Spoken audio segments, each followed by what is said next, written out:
নমস্কাৰ, এই মুহূৰ্তত আহি পৰিছে ডাঙৰ এটা খবৰ। অতি শীঘ্ৰে ঘোষণা কৰা হ'ব এইচএছ পৰীক্ষাৰ ফলাফল।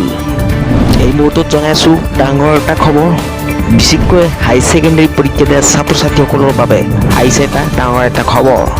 অতি সোনকালে ঘোষণা কৰা হ'ব হাই ছেকেণ্ডেৰী পৰীক্ষাৰ চূড়ান্ত ফলাফল। আৰু বহুতে কৈ আছিল ২৭ মে'ত ঘোষণা কৰা হ'ব এইচএছ পৰীক্ষাৰ চূড়ান্ত ফলাফল, কিন্তু ২৭ মে'ত ঘোষণা কৰা নহ'ল পৰীক্ষাৰ ফলাফল।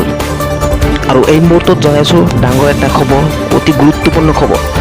অহাকালি ঘোষণা কৰা হ'ব এইচএছ পৰীক্ষাৰ চূড়ান্ত ফলাফল। ২৯ মে' অৰ্থাৎ অহাকালি ৯ বজাত ঘোষণা কৰা হ'ব এইচএছ পৰীক্ষাৰ চূড়ান্ত ফলাফল। এই মুহূৰ্তত জনাইছোঁ ডাঙৰ এটা খবৰ। সেৱাৰ অফিচিয়েল ৱেবছাইটত পোষ্টত উল্লেখ কৰিছে ২৯ মে' অৰ্থাৎ ৯ বজাত ঘোষণা কৰা হ'ব এইচএছ পৰীক্ষাৰ চূড়ান্ত ফলাফল। আৰু ছাত্ৰ ছাত্ৰীসকলে তোমালোকে ৰিজাল্টখন চাব পাৰিব www.assam.gov.in ৱেবছাইটত।